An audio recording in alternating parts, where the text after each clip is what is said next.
Next up is the RRT Express Bus Service Update. And Brian, you're recognized for that.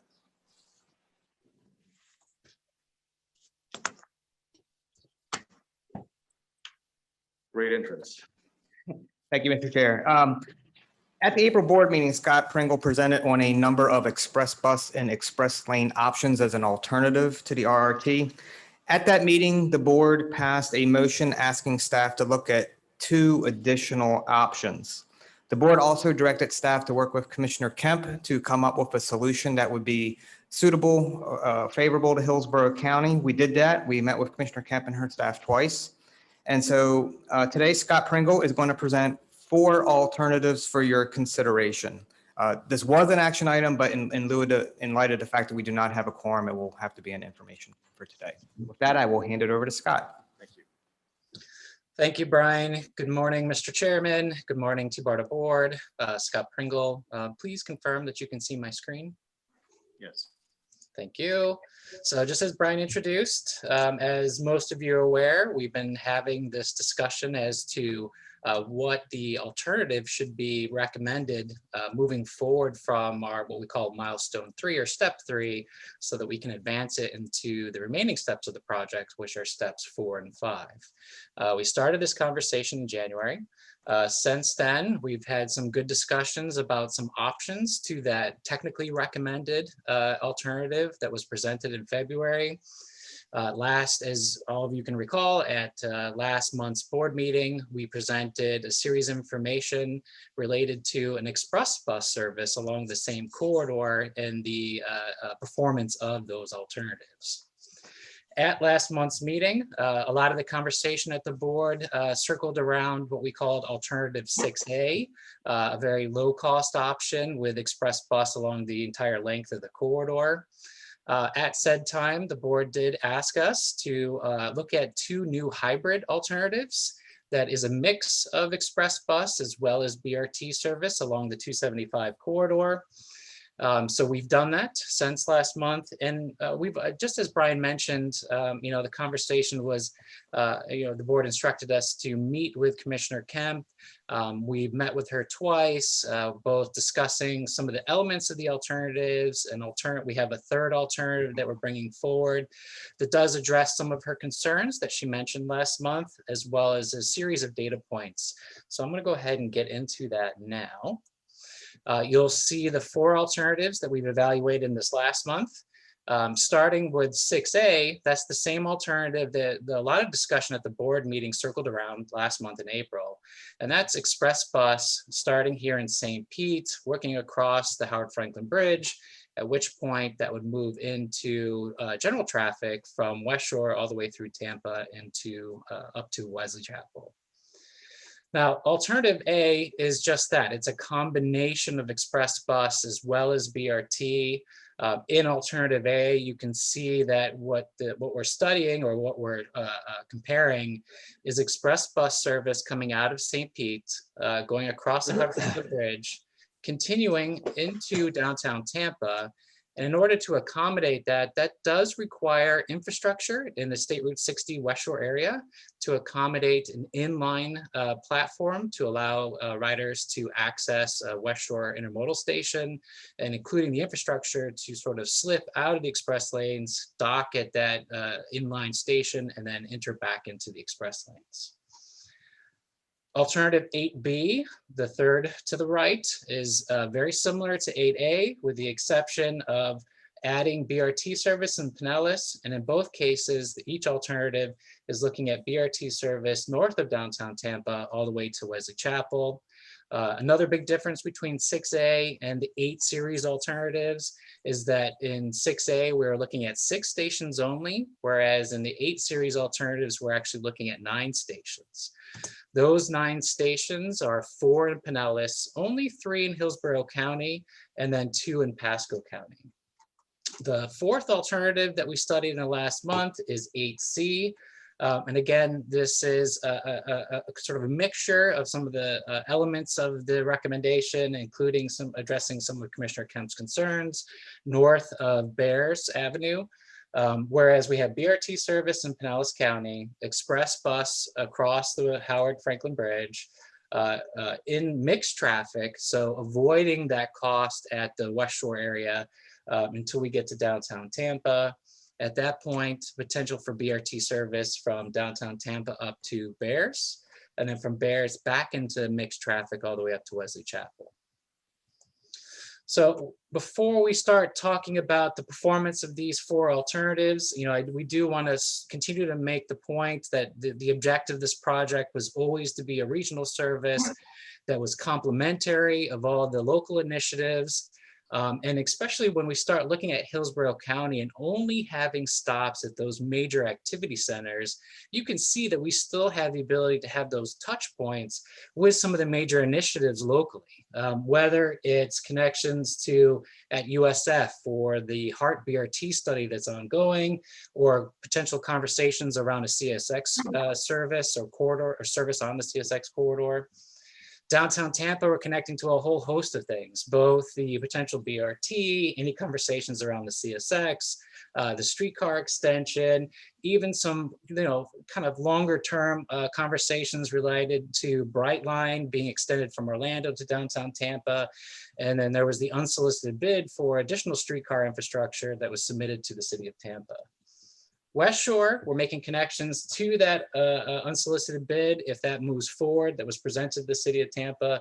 And of course, in St. Pete, we're going to have the Sunrunner up and running here very soon, so we'll be able to directly connect to the Sunrunner.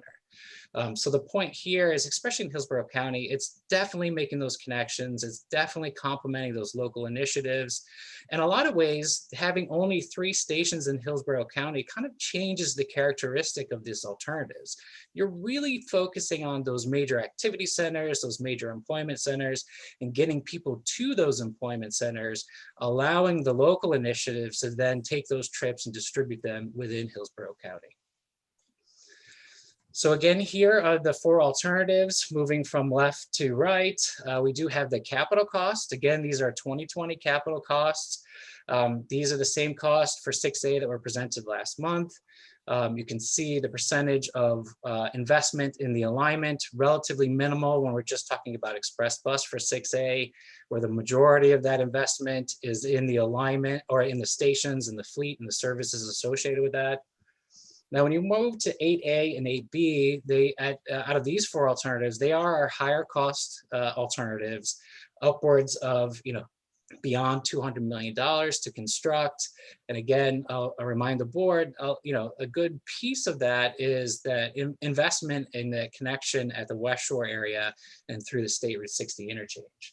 So you can see the difference in the percentages, how much investment is going to the alignment versus the fleet. And then 8C is another lower cost option. Again, that's that blend between, using general purpose traffic or express lanes, or even some BRT services within both Pinellas and north of downtown Tampa. So when we look at the ridership performance of these 4 alternatives, you can see the ridership figures here at the bottom of your screen. Any of the bars in the graph that are dark blue, that's 2020 daily weekday riders. The gold is 2030, whereas the teal is 2045. You can see as we look at the pure express bus service, by 2045, we think we could get over 1,000 riders daily on that service. But the minute you start including some BRT service into that investment, you can see the impact it has on ridership. We're at 2045 on 8A, we're kind of anticipating more than 6,000 riders per day, which is 6-fold that of 6A. And then, when we add even more BRT service in Pinellas County under 8B, that gets us past, almost 7,400 riders per day. And then 8C, with a little bit of a dip, but still performing quite well with about 5,700 riders per day. So one of the things that we had a really great discussion with Commissioner Kemp, and Commissioner, thank you for your time, was going through exactly how people are anticipating to use these alternatives. Where are their trips starting and where are they ending? And you'll see here from this graph, this represents the starting point for a lot of these trips in each one of these 4 alternatives, and the destination or where those trips are being attracted to on the right-hand side of your screen. So keep in mind, 6A is express bus service with 6 stations. And we see that the vast majority, or 100% of the trips that are starting in Pasco County are headed towards primarily Hillsborough County. And you can see the connections there between State Route 56 in the USF area and downtown Tampa. Now, in this scenario, we're seeing about 20% of Hillsborough County trips crossing county lines. A lot of that connectivity is between downtown Tampa and the West Shore area heading towards Pinellas, but we do see some trips starting in the USF area and heading up to Pasco County. But realistically, that's only 20%, whereas 80% of those trips that are starting in Hillsborough are also ending their trip in Hillsborough. Now we look down to Pinellas County, you can see that 80% of those trips that are starting in Pinellas are headed to another county. Predominantly, that's headed towards Hillsborough County, and you can see the strong relationship between both downtown St. Pete and the Gateway area being attracted to the jobs in West Shore and, of course, the employment centers in downtown Tampa. Same graph, same information, but now we're talking about alternative 8A, and this is the BRT service only north of downtown Tampa all the way up to Pasco. Again, 100% of those trips from Pasco are headed towards primarily the Hillsborough area. You can see the strong relationship between those major activity centers in Hillsborough County. A lot of trips being attracted from USF heading to downtown Tampa or even to West Shore. And then with only 5% of the trips really crossing county lines, so a lot of inter-county activity within Hillsborough County. Moving to the statistics on Pinellas, you can see 51% of the trips are crossing county lines. A lot of that activity is between Gateway, West Shore, and downtown Tampa.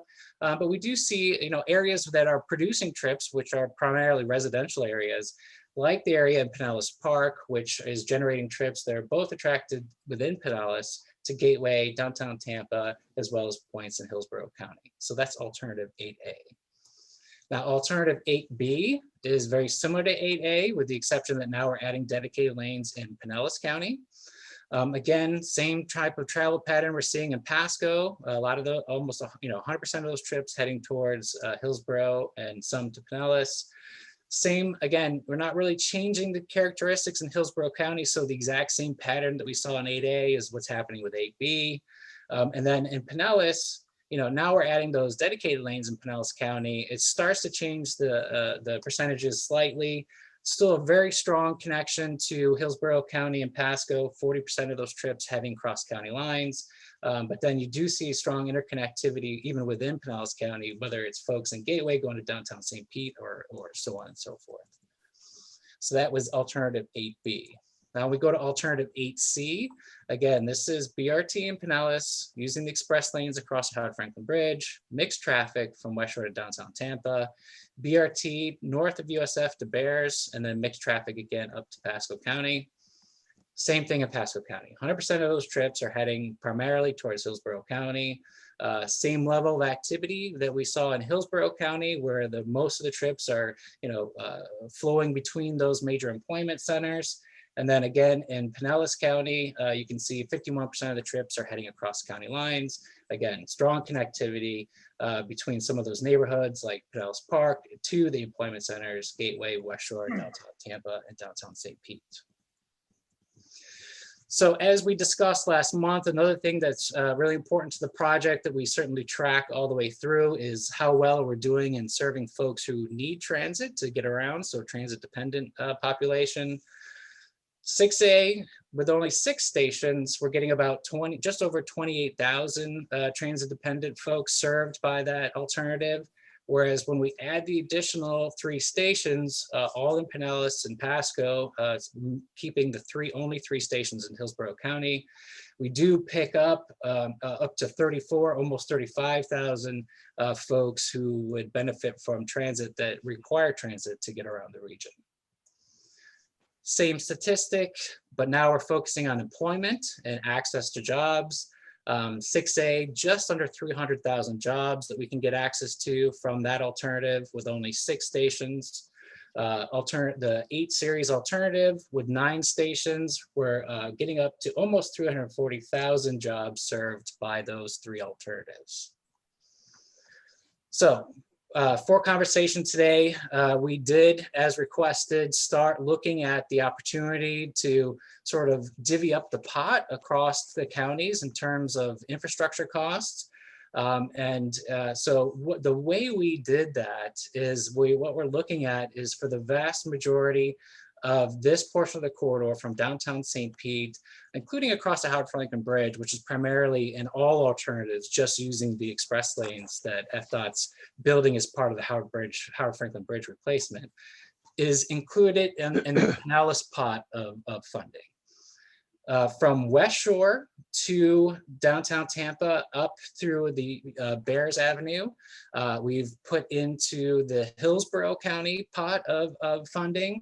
And then north of Bears, while still being in Hillsborough County, we've put all investment north of Bears into the Pasco bucket, as it were, mostly because at that point, it's a service directly providing access to those two stations in Pasco. So it made sense to include that on the Pasco side of things. Again, you can see the cost here. 6A still the lowest cost option at 48 million. The two high cost options at approximately very close. And even though we're adding dedicated lanes, what happens is that when we add dedicated lanes, we're getting faster travel times. We need fewer vehicles. That means we have fewer vehicles to purchase and fewer infrastructure requirements to house and maintain that fleet vehicle. So you can see that offsetting the increased cost in the BRT lane in Pinellas County. 8C, again, another relatively low cost alternative, admittedly just about double 6A, but below 100 million. So what we've done at that point is we start looking at the opportunity for federal grants and state grants. Again, a very similar conversation we've been having for the last several months. For the express bus option, we're not anticipating that project being federalized, so you wouldn't have the opportunity to chase those FTA dollars. And so we're showing a 0 federal share on that alternative and a minimal state share per state policy on that alternative. And you can see the impact that it has on the local investment in that, potential local investment in that alternative, at about 14 million for Hillsborough, 11 for Pasco, and just over 17 for Pinellas. And most of that is related to those fleet vehicles in that operation. Now, when we go to the 8A through 8C series alternatives, because there are elements of BRT in all three of those, we do feel that we could potentially pursue FTA dollars. It wouldn't be a fixed guideway BRT project at this point. We wouldn't meet those requirements, but we could do a corridor-based BRT. And so as such, what we've identified is that potentially half of the project could be funded with federal dollars. And you can see that shown here. 25% of the total project being federalized could come from the state New Starts program at another 25%, leaving the county shares shown here. Again, you have the numbers ahead of, in front of you. Hillsborough just about 22, Pasco about 22, Pinellas about 8. Very similar numbers for 8B. And then when we get to 8C, it really is very favorable in terms of the local investment for 8C. You can see the difference here. It's a vast, a really significant improvement in the amount of money required by the local counties. 6 million to upwards of just 9.5 million in Pinellas. And again, that would be something that occurs over 30 years. So a relatively minimal cost to the counties. And a lot of that's because of the benefit of the opportunity to chase those federal dollars as well as those state funding dollars. So just a quick comparison again, these are the two low cost options, 6A, 8C, again, 6 stations to 9 stations. Obviously 8C has some of the BRT lanes included, the federal state share included, and again, those local matches that might be required if this project were to be implemented. The two comparison here between the two high cost alternatives, 8A to 8B, both with 9 stations. Some difference in the amount of dedicated BRT lanes. Again, you can see the cost broken down by county here below. This last couple of slides is focused on the cost to operate the service. So these are purely operational dollars. You can see across the top here, again, 6A being the less cost operating alternative, whereas the 8 series are relatively comparable across the board, just over 7 to almost 8 million a year. Again, I just want to remind the board, these are 2020 dollars, and some of the data is actually pre-pandemic. So those numbers might be higher, but that's we're being consistent with the information we've been providing to date. You can see the ridership. And then what we did is we looked at the annual ridership and divided it simply by that annual cost to operate the service. And we got a sort of an operational cost per rider. And you can see that here. Obviously with 6A, we have a lot fewer riders. So the cost per rider is much higher at about almost $23. Whereas the 8 series, we did get that increase in ridership, even though the operations annually are a bit more expensive. And you can see that impact there, just under $10 and just over $8, and then 8C at just over $11. Same conversation on how we break up these costs across in terms of operations. So again, you can see the impact to each individual county. 6A, all of them just, either between $1 and $2 million annually to operate. The 8A through 8B, 8C series, they're anywhere between $2 to $3 million per operate, depending upon the county. Again, just comparison, these are 2 low-cost alternatives, 6A and 8C, and the 2 high-cost alternatives, 8A and 8B in terms of ridership. So that's where we're at today, Mr. Chairman. I'm certainly willing to take any questions, and that concludes my presentation for this morning. Thank you for that, Scott. Commissioner Kemp, would you like to weigh in before we open this up to general discussion concerning your meetings with staff? I'll just say this first off. I'd like to thank them for working with me and generating these numbers and having the opportunity to do this and understand it a little. I guess for me, some of the, maybe just a couple questions first. So alternative 6A doesn't involve the big parking, or because it says, I'm looking at mixed traffic there, but does that require the parking garage at Cypress and the catwalk? Is that what you said? Correct. That is correct. It does not include the inline station at the West Shore area as part of 6A. Okay. And that helps. That's what helps us keep the cost lower. Can I just understand something else basic about and this is more from Pinellas. So with Pinellas, already in Pinellas, I saw that the bustle and shoulders being built. So that's being built through the system, and they're going to have express lanes there no matter what. We're going to have express lanes across the bridge. And then maybe Secretary Gwen can answer that. That's accurate? Well, there will be currently there's express lanes under construction on the Howard Franklin Bridge and through the Gateway project. And although not currently funded, we are planning to bring them all the way down to I-375 and into downtown St. Pete. I think that was your question? Yeah, so pretty much, though not currently funded, we're looking at express lanes that no matter what this does, you're going to have express lanes going from downtown St. Petersburg to West Shore.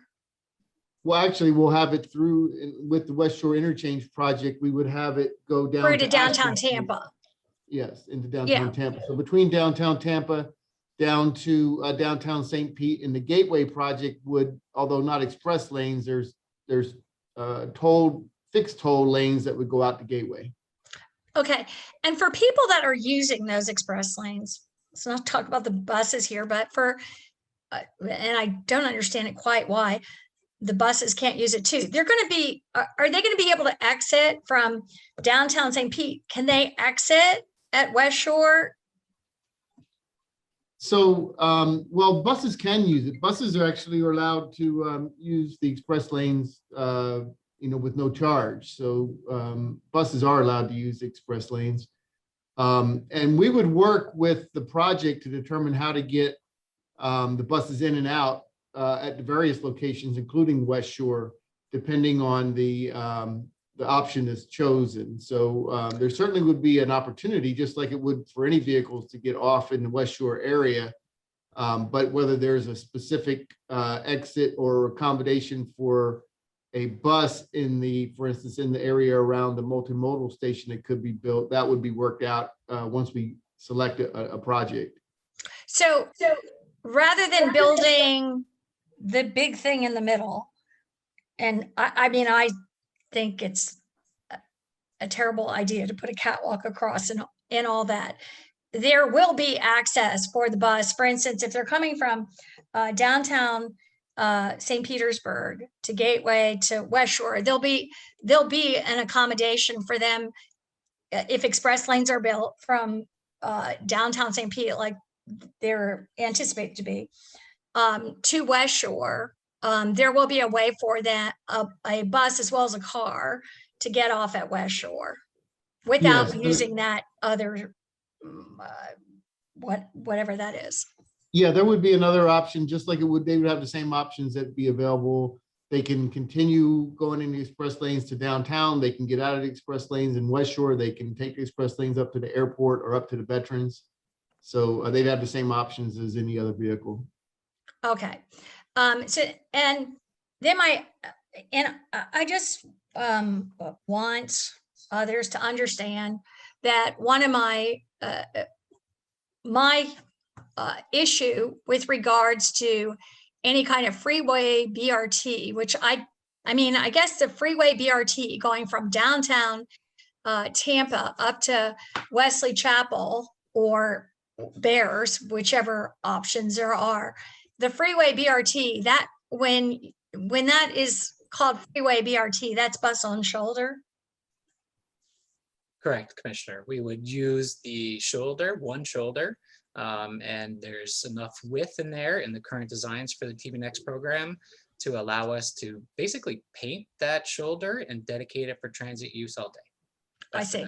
So, I mean, it would be better, I think, to describe it as bus on shoulder BRT, but so that it is more accurate and easy to understand. But I will tell you that there will always be, I believe, significant opposition to putting in this extra 30 feet of pavement.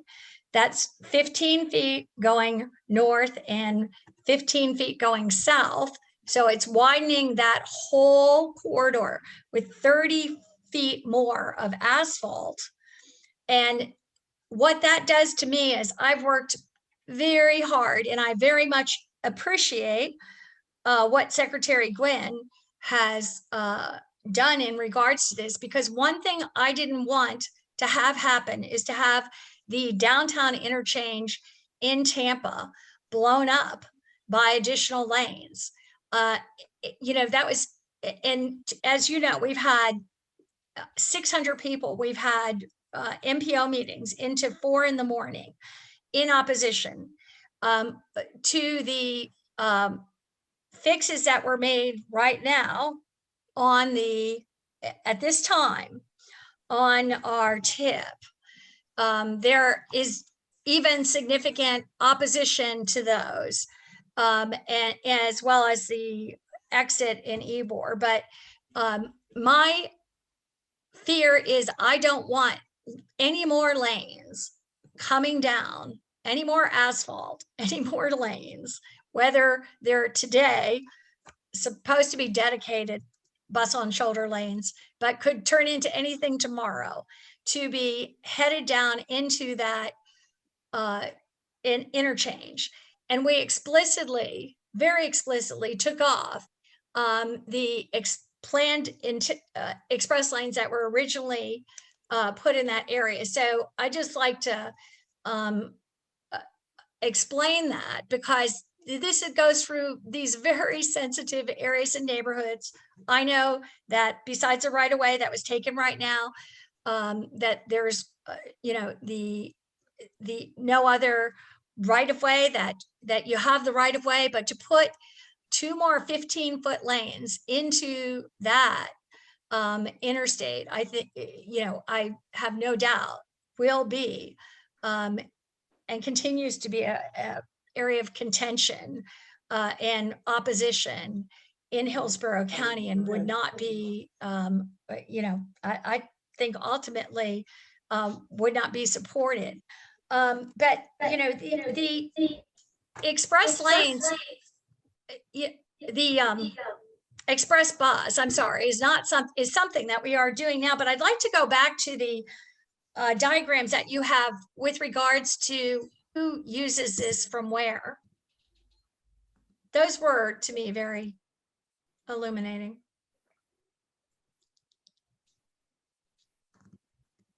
And you have several of them, I know.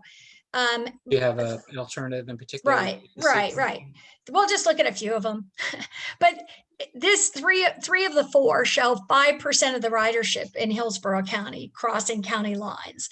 So it's not something in Hillsborough County that we would avail ourselves of as much. You can also see from, and these are all hypotheticals, but 100% of the riders in Pasco cross county lines as opposed to 5% in Hillsborough. And those riders go to the USF area and to downtown Tampa. You have that one little thin line to West Shore. This doesn't change all that much in these scenarios that you put up. I know there's one that says 20% for Hillsborough. The other 3 say 5%.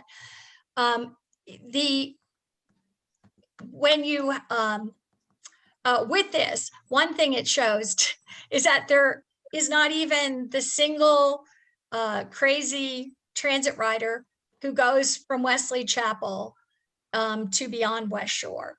And that is what it's never made sense to me. But what we see is maybe a bigger line. Right now we have substantial Pasco, Wesley Chapel, that route, Wesley Chapel to downtown Tampa, is primarily Wesley Chapel to USF route. And it has ridership from Wesley Chapel to USF. I don't know if they went down 275 instead, they might have more ridership from USF to downtown Tampa. But, basically this isn't really a benefit because we're doing all of this ridership within Hart already.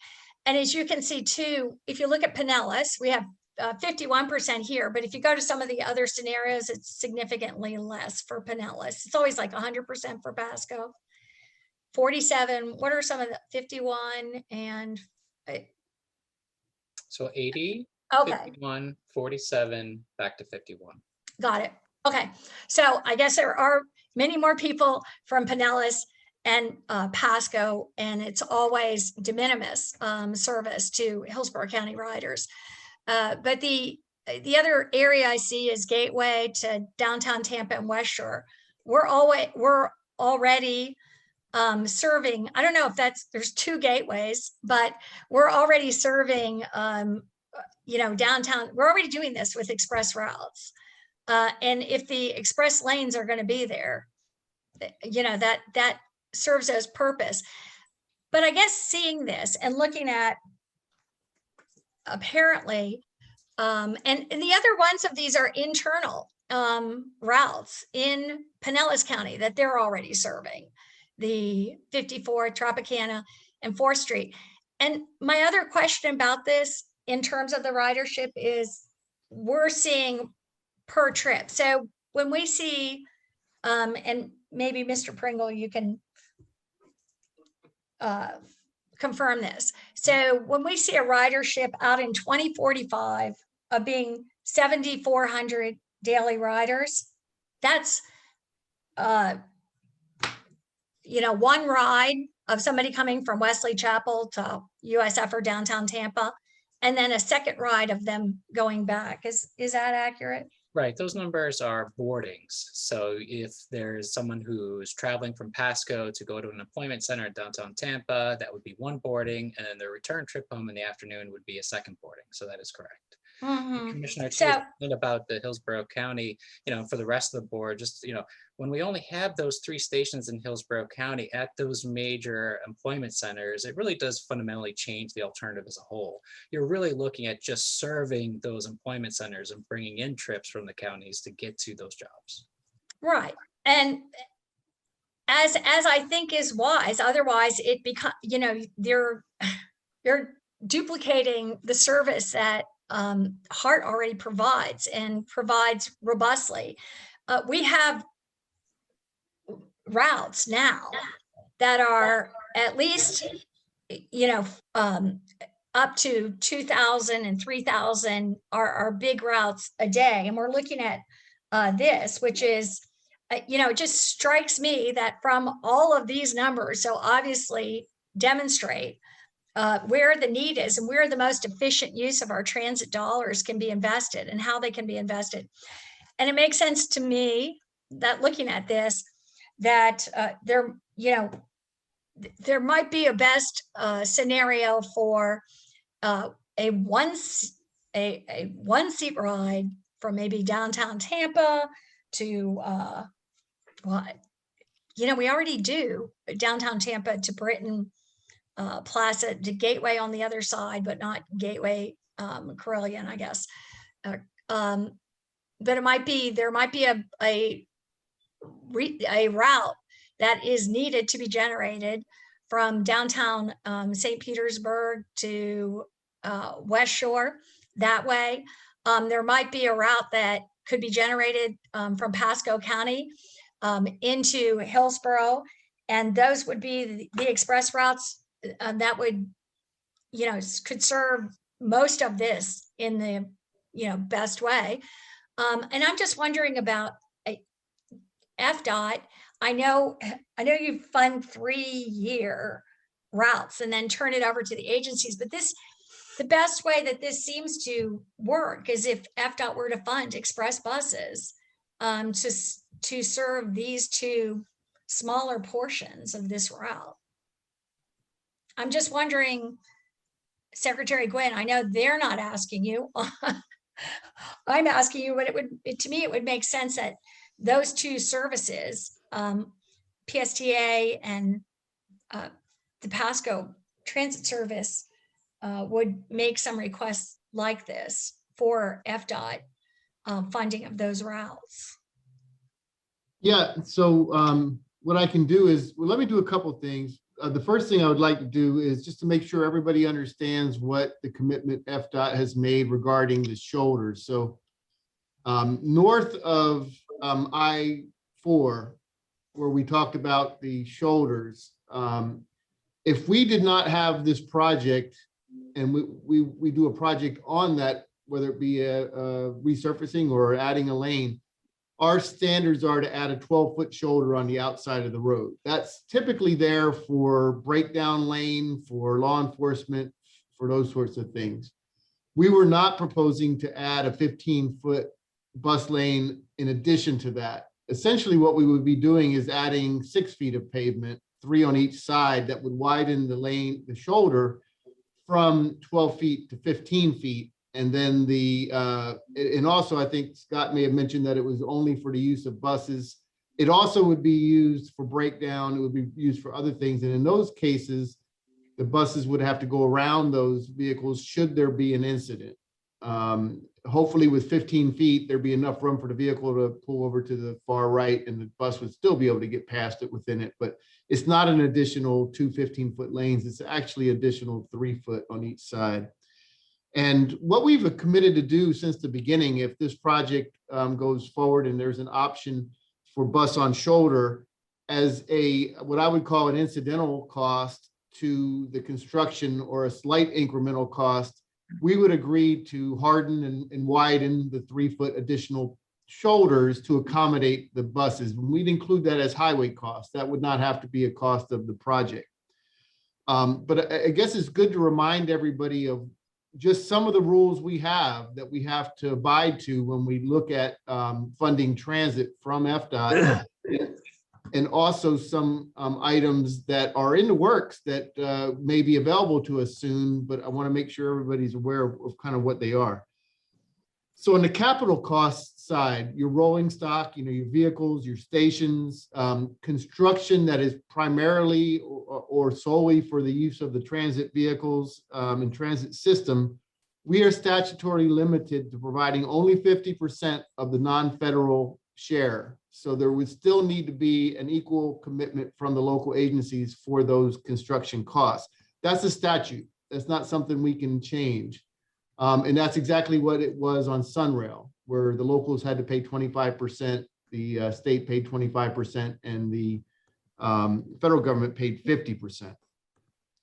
On the operations side, it's a little more tricky, but we can provide some operations support, and we do, like you mentioned, for sometimes a 3-year period for a project. But there is a draft policy right now within the department that we think is going to become policy that would give more flexibility to the districts to help fund operational costs. And that means there could be money available that in the past we could not use to help support transit operations that we will be able to use in the future. But there's a couple of caveats with that policy that I think are important, because it's going to require others outside of this board to give their approval, if you would, to be able to do that. So we would be able to use a portion of what's called district dedicated revenue to use for operational funds for projects for up to a 5-year period. The only caveat is that it should be somewhat graduated in terms of it may be 100% in the first year or the second year, but at some point it starts to graduate down. And at the end of the 5th year, it would be turned over to whoever is going to commit to operate and maintain it after that 5-year period. It's important because we would have to have that commitment before we could dedicate any of our funds to go to providing the operational assistance in those 5 years. Somebody would have to sign an agreement saying after the 5-year period, or if there's years within the 5-year period where we don't do 100%, maybe we do 100% the first year, 80% the second, and so forth, that they would pick up the remainder of that cost. There also in that policy requires that the MPOs need to acknowledge that this is not new money and that this money may come from other MPO priorities that they may have otherwise been used for. So that would require the MPO to do that. And the MPOs would also have to add the project to their priority list and keep it on the priority list for all 5 of those years of the support. The other item I'll bring up, because this gets asked a lot, has to do with toll revenue from express lanes. Can that be used for helping to support transit operations? The answer is yes, but again, there are distinctions in there that have to be kept in mind. One is it's there to support express bus and express lane. So it can't be used to support operations that are outside of the express lanes. It's strictly for the express lane operation portion of a system. The other thing that is that it does need to be spent in the county in which it's collected. And then also for the actual, I guess, getting to those revenues, it is after a couple of other items. In other words, we have to pay for the cost of collecting the tolls. We have to pay for the toll equipment maintenance and operations. And then what's left over would be potentially be able to be used for operations. Just for a reference point, in South Florida, what they've told us is that they, up until this last year, were able to access about $5 million a year in their system to use for express bus operation support. Last year, it dropped to $2 million, primarily because during a lot of the pandemic, there weren't as many people using the express lanes. But that's a mature system that has a pretty good amount of length to it. When you look at ours, 5 years from now, we'll have a system that goes from Gateway up to the end of the Howard Franklin Bridge. It's probably going to be 10 years before we get the the express lanes opened from all the way from downtown St. Pete up to downtown Tampa. So there's no guarantee that in the early years there'll even be enough tolls. But at some point when the system gets mature, that revenue would be available. So Certainly, there are ways for us to participate in helping to fund the project, but I wanted to make sure that if you would, the rules or the procedures that we have to follow are known so that there's no confusion as to what we can and can't do. And I appreciate all those clarifications. And, you know, I speak and say FDOT, understanding that basically FDOT's a proxy for the state legislature and the decisions that are made in terms of transit and transit funding. And transit is about, it's just not about capital, except for buying the buses, but then those have to be replaced. It's about operations, 70 and 80% being spent on operations. And, you know, I'm looking at doing the most efficient job we can on this. But it was very illuminating to me to see charts like the one that's up here now in terms of how the ridership, you know, where the ridership is and where, or the projected hypothetical ridership. But even at the 2045 level, even at the most expensive capital expenses and everything put in there, the ridership compared to just our regular routes, the ridership on this is, to me, staggeringly low relative to other internal routes within our system and needs within our system, within Hillsborough County. So with that, I'll just. Thank you for those comments, Pat. One question of clarification I had for Secretary Gwynn. So as I understand it from your analysis, the only widening that would occur in, for example, alternative 8C would just be along the freeway BRT, and that's 3 feet on each side. Is that correct, Secretary? Yeah, and I apologize. Some of the alternatives run together, and I don't have the exact one. Well, I guess I see 8C up here on the board now. So anywhere where we would have a shoulder used for buses, we would widen it 3 feet beyond what our shoulder would be without the buses.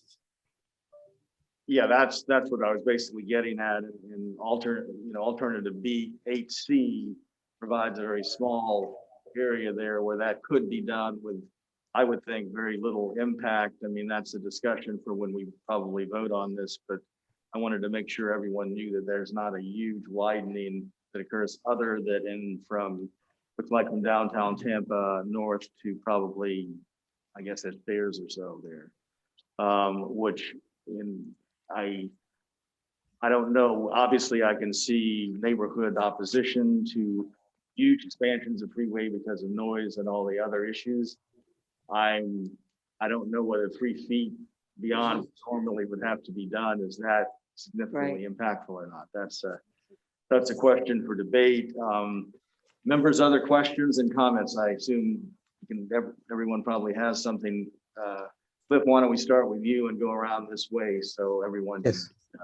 CLC mitigation, not voice. So CLC mitigation. I think it's beneficial for staff to go through the concerns of all the board members, data study accordingly. We have somebody, I believe Commissioner Kemp, still live. And I think it's Let's turn on your thing there. And yeah, there we go. I think it's very informative for the report to be updated to take those considerations into its final analysis.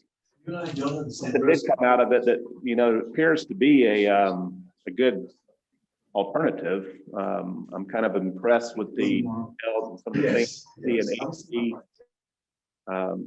Is someone else speaking on Zoom? Okay, good. The alternative 8C that's come out of this effort to kind of take a look at some of the details downtown Tampa and other places in order to come up with something that appears to have increased the ridership and lowered the cost. Appears to me to be, something to look into in more detail. I'm glad Commissioner Kemp had a chance to kind of weigh into those things as she moved forward. I would like to remind the board, you know, we're talking about transit type projects.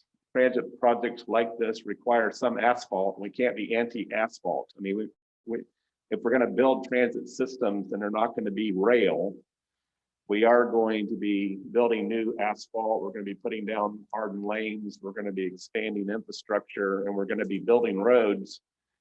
And most roads being constructed in urban areas do generate some opposition, but if you want the long-term transit benefits actually accomplished, you got to push through those or you're not going to build anything. I also would like to kind of mention to the board, you know, we're a transit authority. We've invested in a lot of different kinds of programs over the years, you know, that bring benefits to the public. Our van pool program is an example.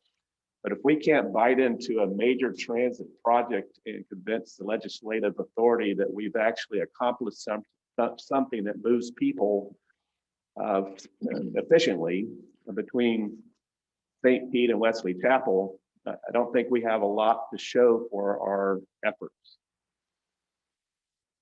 Yeah, that's a point well taken, and I'll remind everyone too that when we started this endeavor, we were aiming to get federal funds, and I think this, you know, this alternative HC seems to have a little of everything in there for everyone. That's a viable compromise for concerns from Hillsborough County about widening the expressway, but also lowering their share of dollars and relying more heavily on a federal match here, which the pure express services don't really do.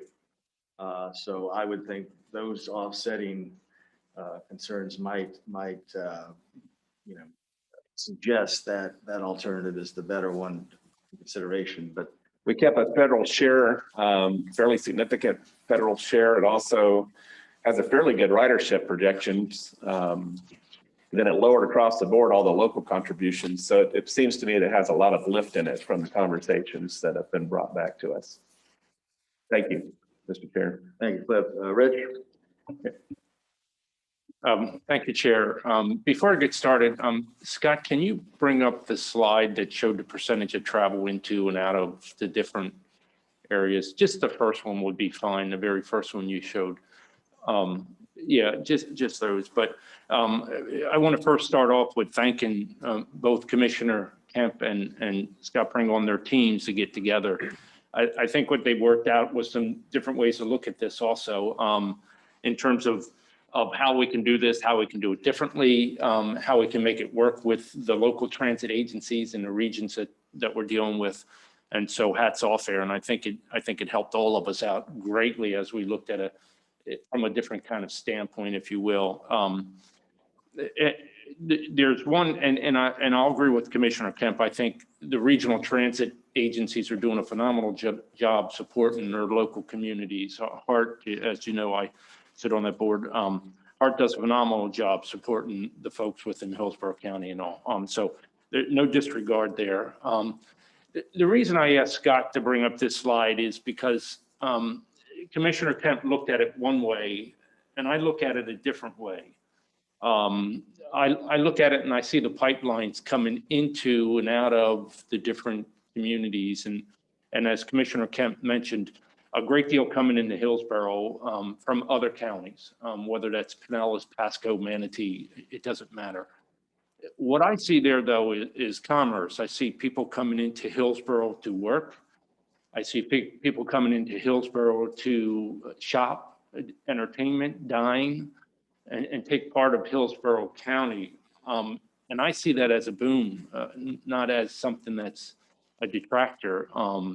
And I think it's something that benefits Hillsborough County substantially. And I think if you talk to the employers there, I think you would agree with that. And so I don't think we can just easily, and this is no disregard for the comments Commissioner Kemp meant, I don't think we can disregard that flow in as something we either don't support or somebody else should support it. I think that's part of the region now. And we see it both ways, but so I look at that a little differently, and that's an asset we got coming into Hillsborough County. taking advantage of a lot of the amenities we have there and also providing a good workforce for Hillsborough County. So I just want to mention that because I do look at that totally differently, and I look at that as a positive, not as a negative. So Thank you, Rich. Commissioner Starkey, I would absolutely. you hit your, I guess after a while it goes off. I would absolutely echo the comments that Rich just made, that a lot of Pasco residents are coming in and spending a lot of money and generating a lot of economic benefit in Hillsborough County. And frankly, same for Pinellas County. I'm still of the opinion, like I mentioned before, and I think Mayor Kreisman did, that to just have a regular bus, we're just going to get those disadvantaged folks that can't drive for whatever reason. If we don't have the dedicated lanes and the more predictable reliability, we're not going to get the workforce using the buses. So I still think we should try for 8B. I think things are teed up perfectly for us right now with what the secretary is saying. I think our legislature put a lot of money into transportation this year that's sitting there for the next few years. We have a climate in Washington that wants to fund transit. And I'm not ready to give up what I think is the best transportation project that we can bring forward. Southern Florida, Orlando has had great support from the legislature and FDOT in their transit solutions. Ours is still much less than what they spent. And I think it really hits us economically to not have a regional transit program here. I know that we've lost out on some big economic opportunities because we didn't have one. We couldn't even qualify. So I'd say let's still go for what could be the best for the area, and see what we can get. Look what happened with our legislative request. We were ready to pull the 1.5 million, and now we've ended up hopefully getting it. So I think the climate is right to move this forward. And I think we've got Secretary Gwynn saying they're going to really help us. We also have a very strong legislative delegation from this area that may be able to help us too. So I'm still saying let's swing for the fence and go for 8B. thank you for those comments. Mayor Kreisman.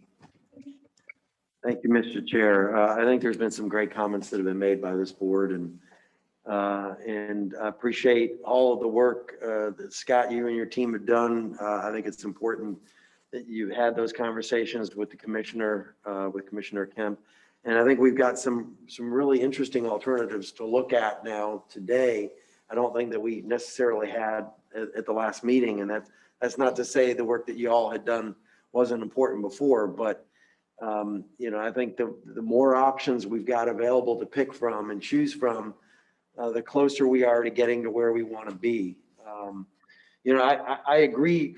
You look at that slide that talks about the cross-county travel and how most of it is going into Hillsborough right now from Pasco and Pinellas. And I think that probably has a lot to do with the fact that, Hillsborough County and in particular downtown Tampa, the number of businesses and office complexes that are there, that it is such a business hub right now that a lot of folks that live in my city or in Pinellas County, that work in Tampa, this is going to provide a way of them going to work without having to get in their car, potentially. And I also think, and certainly, obviously, I'm hoping that as we continue to build more office and expand our office capabilities in St. Pete, we might see some of those Hillsborough County residents coming across the bay down the road back into St. Pete, utilizing this mass transit.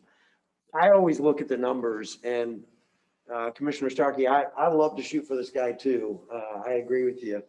But when I look at these numbers and then I look at the per rider cost, right now, 8C to me gives us the biggest bang for the buck again. At the 11.33 cost per rider, that one slide, there it is.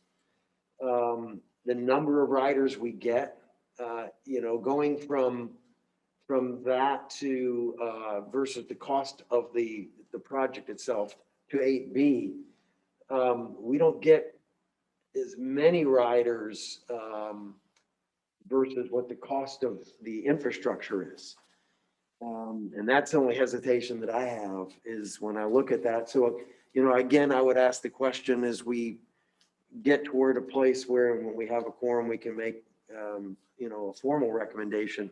How convertible is 8C if we were to go in that direction to getting where ultimately we wanted to go, which is down the road, potentially having a complete BRT route, or even whether it moves into a light rail or some other more hardened type of transit system. So I think that's something I'd be real interested in getting some more information on. Because I just, as I look at the numbers, that's what I keep focusing in on. Well, I think the good thing about not having a fixed guidance system is you can easily convert it to something else later on. That's And of right. course, always use the extra small lane space for emergency vehicles or whatever it needs to be at the time. And that was the beauty of the system. And, to that point too, I would, if for example, Hillsborough County and Tampa get the CSX line and rail has succeeded, I'd like to know how this would integrate into that, or could be converted and working together and not being competitive issues. So Commissioner Bellamy, your thoughts on this from Manatee County? I wish. I wish. Anytime you have a project like this, you're going to have a lot of moving parts. And I'm in support of making sure something moves forward. And here's the reason why. There's a lot of growth in the state of Florida. There's a lot of growth in our region. And growth is smothering Manatee County because we have a lot of traffic issues. And what we want to do, Representative TBARTA, is make sure we identify those needs, regardless of whereabout in the region, and make sure we identify a project and move forward with it, because I don't think we're going to go away from the growth. I think it's going to be here, so we need to embrace it. And I agree with transportation brings commerce, and they're traveling, and regardless of where they're going to find some way to impact the economy, coming or going, just with gas prices and things like that alone. I looked at 8B and 8C, but I don't really have a because of where I am. But I will say this: one of the things that's noted up there is that these estimates are for $2020, right? And what I'm learning in this industry is the longer, the decisions take, the more impact it is going to be the dollar. And the dollar doesn't go down, the dollar's going up. The dollar's going up. So my thought would be, due to the fact that we need a major traffic project, we need to make sure we identify that connectivity to federal dollars, right? I think we need to make sure that we identify something and move forward. My final take would say, we need a bridge in Manatee County, and there's a lot of transportation issues there. So whatever the opportunities are with those federal dollars, once we identify something here, please support me so we can identify something there and we can move forward. Thanks for those comments, and completely agree with that. That's the whole idea of the system, is to eventually get everything connected. That's why we're here. Secretary, any comments? Thank you, Mr. No, Chair. sir, only what we talked. I don't know if LK got a comment. Yeah, hi, hey, David, I think the chair was referring to me. Thank you. Mr. Chair, I really like the way the information is presented, and the data, the way it's shown. Completely agree with member Rich McLean, what he said. Obviously this shows that there is regional benefit pursuing this project, and the connectivity between the Tampa Bay area, and some point into Manatee County. And there's definitely benefit pursuing this project. I really, between 8B and 8C, I really don't have an opinion. per se on which one to pursue. But the one thing that I would say is, you got to always look at what's the maximum bang for the buck, right? What is the rate of investment, return on the investment, and that's what I would look at. I agree with the mayor on as it relates to, the user cost, right? What does it take for how much money are we spending per user for running this transit service? So that's a point of fact that we need to take into account when we are making the decision. Thank you for those comments. Members, we're running a little. I'd like to just respond for a second to a couple things. I'll be fast. Very, very quickly, please, because then we have to move on with the remainder of the program. Sure. Yes, thank you. I just like to remind, and I don't disagree about the regional, needs or that benefits, just in terms of, how desperately underfunded our transit system is here. That we're looking at how we can best serve and do the service in Hillsborough County and serve the most people efficiently with our very limited dollars.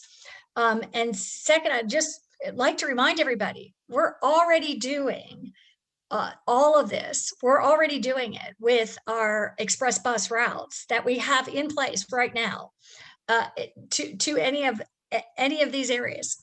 And those were, as the road changes, those express routes will be using these at any already. But the other thing is and I'd like to point this out, we're doing a very important project within Hillsborough County that's from downtown to USF directly along Florida Avenues, totally parallel to the interstate, where our number one most busy route is parallel to the interstate, and then across to USF, a BRT, I hope pretty gold standard BRT actually, down there. And that can obviously be used as well by any, in any capacity that is from USF to downtown and right at street grade level already. But as to just also, I'd like to respond to what Mr. Holden said about CSX. Not only do we need the CSX route going from the university to downtown, which is the most dense transit area in the entire region for use, that piece right there. But we not only need that, but we need the Florida Avenue on the west side of the interstate going to USF, this BRT. We need our route on Nebraska Avenue that also goes to USF on the other side. Plus we have multiple routes all within. So I don't see that, it's not, you don't use just one route north-south. We have like probably 10 parallel routes north-south through this area that will all have more ridership than this. But I'm just trying to kind of explain what we have here, and CSX would not be competitive. Or I mean, it's the need that we're already filling that's already there. We have loaded buses and people wanting to take them. And we've only gotten down to 15 minutes for a few routes more recently. So that's kind of the status of in Hillsborough County. Well, thank you for that project. And I think it will be helpful when the board takes a vote on this to go over this once again. And it would be helpful maybe if staff would have some analysis of what HART is actually doing in Tampa too, so we can see how these things are not duplicative or repetitive. So, and I assume, David, we're going to schedule upon a quorum, we'll schedule this for a vote to advance, and hopefully at the next meeting we'll be able to do that. But Pat, those comments are extremely helpful because none of us here want to replicate service that's already planned or in effect now. We want to all be complementary. Of course, we as a board are statutorily prohibited from getting into the rail discussion. That's principally a Hillsborough County issue. And I know that you and others there have been leaders in that effort. And, so we can congratulate you and want to work with you on that, but we're constrained as to what we can do. But we certainly want to make sure that the service we eventually try to move forward will always be complementary and not competitive with what's going to happen in Tampa internally. So that said, I think we need to move on, and to that end, Commissioner Starkey, you're recognized for the legislative subcommittee report.